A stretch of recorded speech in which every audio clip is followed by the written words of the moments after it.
This is Valley News Live at 5.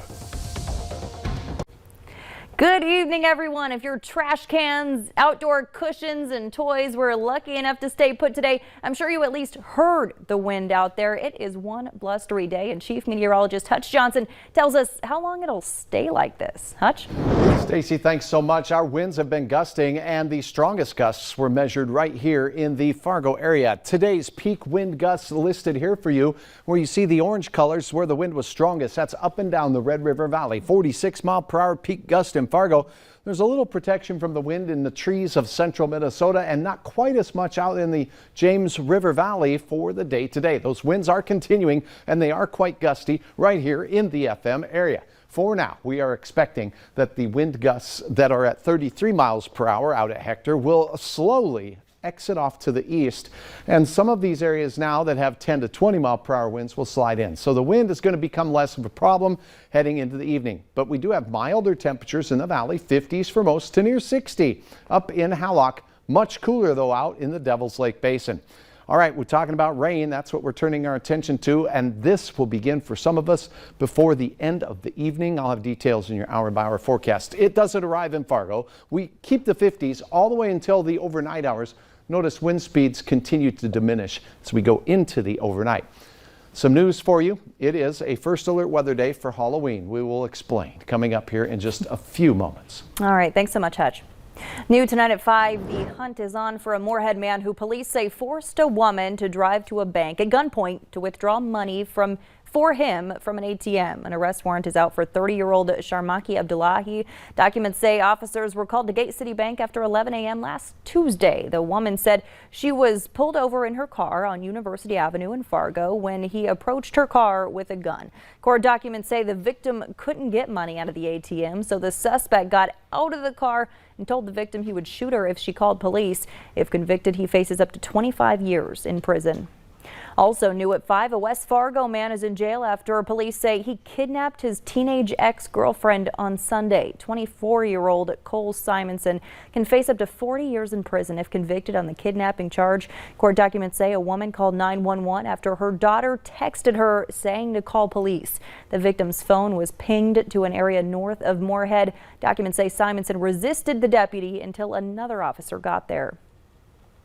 2 people are in jail and 2 others are hurt following an assault in Bemidji. Gunshots were reported just after 11 last night in the 1700 block of Irvine Avenue Northwest. Officers noticed a vehicle leaving the area, so they stopped it and found 4 people inside. 2 of them said they'd been assaulted with a handsaw after an argument.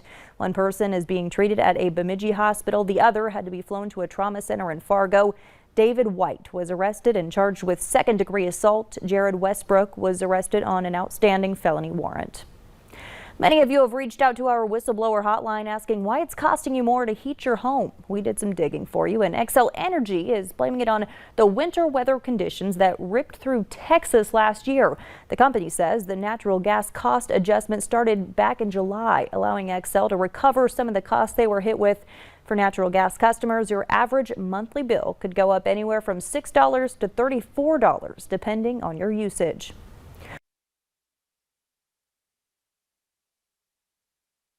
Policies of the Biden administration today. Armstrong was critical of President Biden's moves to close pipelines and curtail national energy production.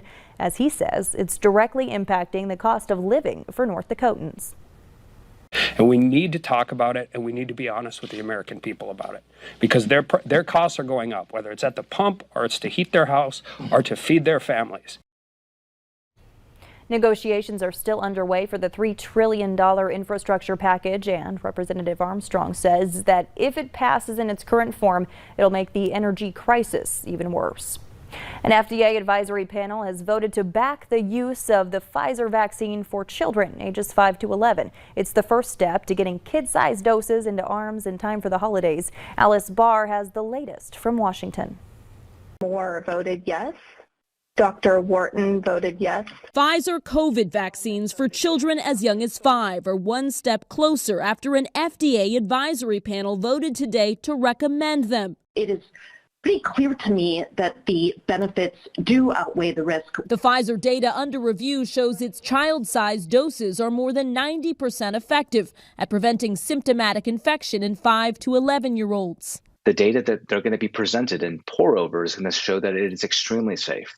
One focal point, mild inflammation of the heart that appeared in some older teens and young adults post-vaccine. There were no documented cases in the study of 5 to 11-year-olds, and doctors say the risk is higher from getting COVID. It actually causes myocarditis at far higher rates than what we see with vaccination.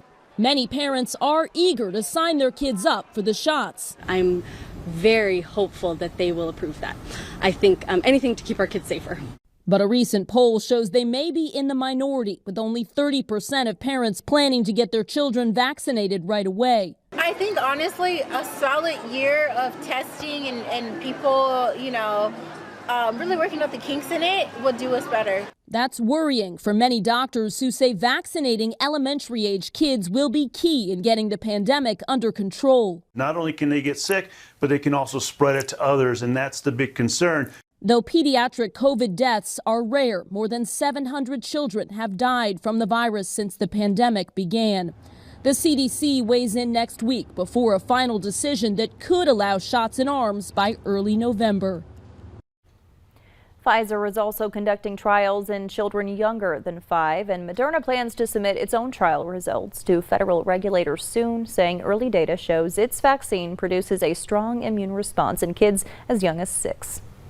The proverbial glass ceiling at the FCC may soon be broken, and Jessica Rosenworcel has been nominated by President Biden to lead the organization. If confirmed by the Senate, she'll be the first woman to serve in that position. She became an FCC commissioner in 2012 and is now serving as acting chairwoman.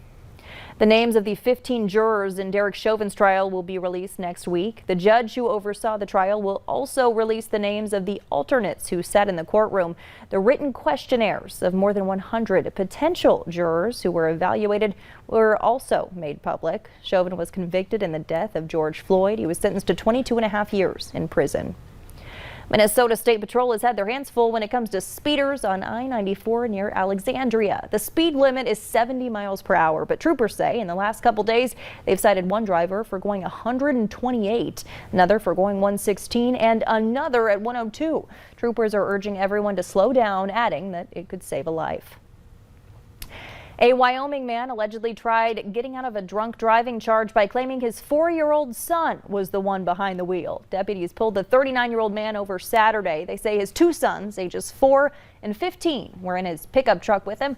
Officials say the man claimed his 4-year-old was sitting on his lap and he was the one driving. The man refused field sobriety and breath tests and was arrested.